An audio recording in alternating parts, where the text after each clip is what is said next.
Hi, this is the ALGOT system from IKEA, and I put a couple of these in for each of my daughters, and couldn't find very much information online, so thought I'd share a few tips that I learned.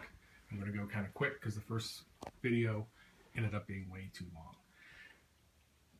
The primary information I want to give you is that this system, at least this particular system, these shelves need to be mounted 16.5 inches on center, and the longer shelves and the baskets and the clothes hangers are 24.25 inches on center. That means your verticals are not going to be 16 inches apart, which means you can't line them up with studs, and they're going to be dependent on drywall anchors to secure them to the wall. That's a problem because the display in the store doesn't show the top rail. Top rail exists, but if you don't know it exists, you're not going to buy it. There are some kits online that include the top rail.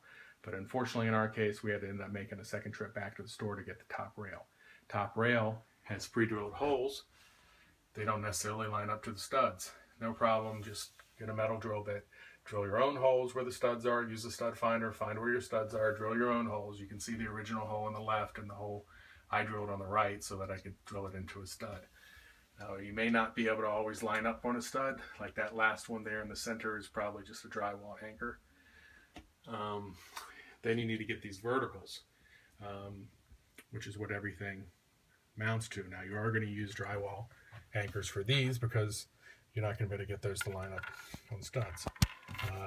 These are pretty good drywall anchors. They're pretty popular. You drill a hole about the diameter of the end, and then you use a Phillips screwdriver, screw it in. Got nice coarse threads that hold in the drywall pretty well. And these are the more traditional ones where you drill a hole about the size of the plug, pop it in, and then the screw expands it when it goes in.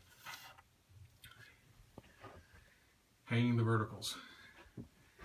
When you first get your verticals, they are going to have a plastic piece that looks like that.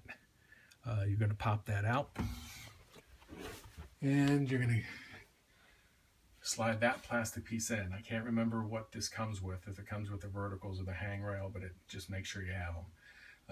There's a metal U-shaped piece that clips into the vertical, and that's really what's supporting the weight. It's pretty obvious how you put that in. You pop in the open end first and then rotate the closed end up to the top. It has a little slot in it that goes over the bottom lip of the horizontal top rail. And the plastic piece has a little lip, just kind of slips in under. The nice thing is when you have the top rail now and you put the verticals in, you can slide these verticals left and right freely to get them lined up correctly. One quick note, if you have a house like ours that has a very tall baseboard, usually the top rails are mounted about 84 inches off the ground, but make sure that your vertical, wherever you mount your top rail, that your verticals are not going to be so long that they hit your base molding. I had to move mine up just a little bit higher than 84 inches so that they would clear the base molding. Okay, let's talk about putting in your first vertical.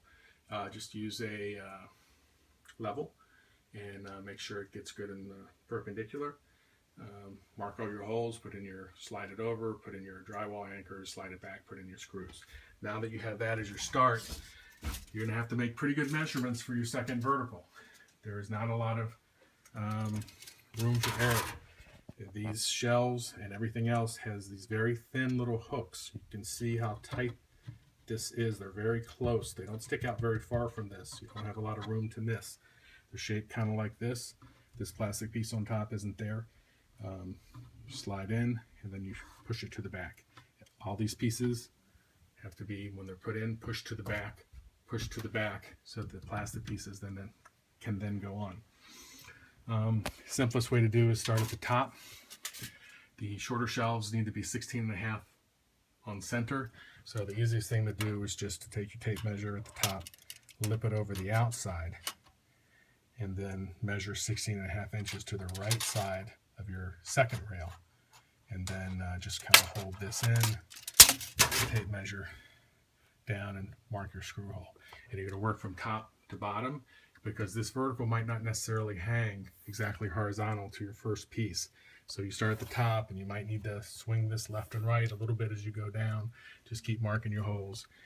Then this whole thing can slide left, drill your holes, put your anchors in, slide it back, put your screws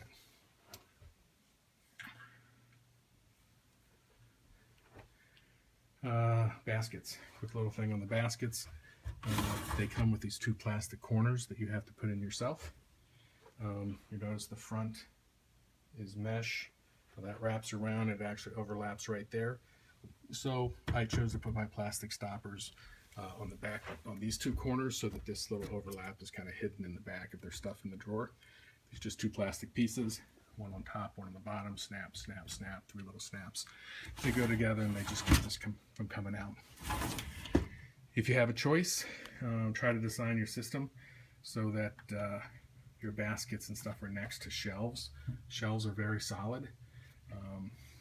If it's not next to a shelf like this, it's a little flimsy. It's strong this way, and it works fine, but you can see these two are kind of flimsy.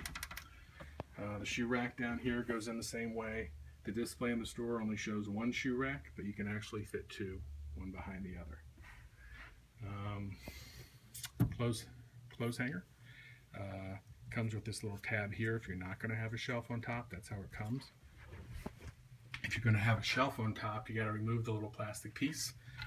Simple enough, just a little plastic piece. Take a screwdriver, there's a little hole, push that tab in, and pop it out. Last thing is these plastic pieces. When they come, they're going to already be installed, but you have to take them out before you can put the shelves or anything else in. And just start at the back, pull it out. Just be a little gentle when you get to the end. I was in a little bit of a hurry here and I ended up bending it right here, so when I put them back in, you can see that one doesn't look all that great. This one looks a little tighter, so just be a little gentle when you're taking them off. When you go to put them back in, it's a bit of a pain in the butt initially because I was trying to put them in from this way back. Again, everything has to be pushed in for it to go in at all. But it was very hard putting this back piece in. This is actually kind of flat plastic, and then there's kind of a triangular piece of plastic here. Kind of helps lock everything in. I found out the easiest way to do it was actually, especially if you have a situation like this where the screw is right there, easiest way was to actually take the little plastic triangle piece. I'm sorry, instead of starting here and going this way, start here, put it in, put it in, put it in. And then right here, kind of skip a space, grab the triangle, kind of stick it in about here, push it in. So now you have flat, a hump, and your triangle is in here. And then you just work your way along, push, push, push, push, and then it pops. And that little triangle piece just pops in and up against the back, and it actually worked pretty well. So if you have trouble getting those in, give that a shot. And I think that's about it. I'll give you one last look over. It actually ended up being a pretty good system overall once you learned how to put it in. And if you have any questions, just ask them down below, and I'll answer them if I can. I'm not a professional installer. I just put a couple in for my daughters, and couldn't find much information online. Good luck.